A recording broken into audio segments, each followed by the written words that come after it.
A lot of other dancers say that dance is their life and it's everything they've ever done. But for me, it wasn't like that.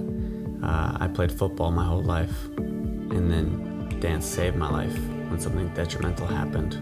It's helped me get out of bad places in my head, in my life. So dance means something different to me than it does to other people.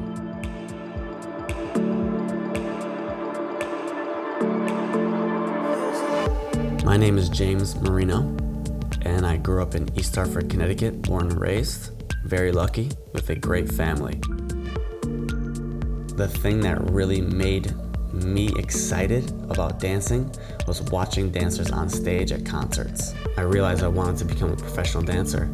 I was gonna work as hard as possible to take myself from the garage to stages all around the world with the artists that I looked up to.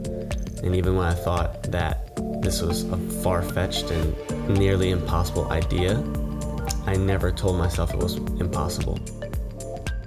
When I was in 8th grade, the first concert I ever went to was the Backstreet Boys. It's crazy that my entire life came full circle because now I actually perform with the Backstreet Boys.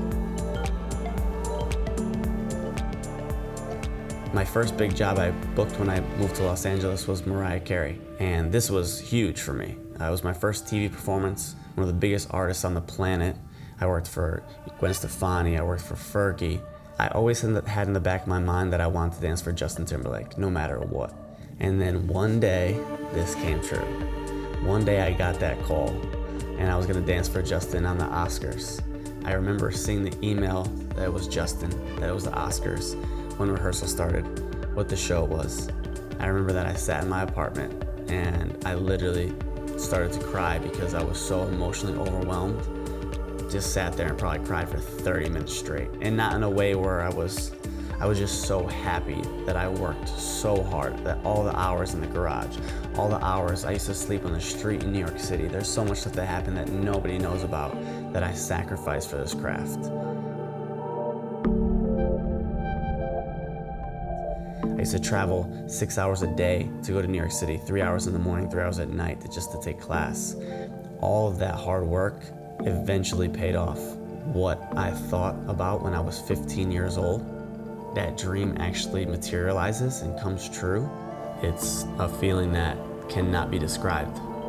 And sometimes it's so overwhelming that I don't know what to make of my life when I get off stage. And for me, that was something I'll cherish forever, and hopefully I can inspire someone to do the same thing with their life.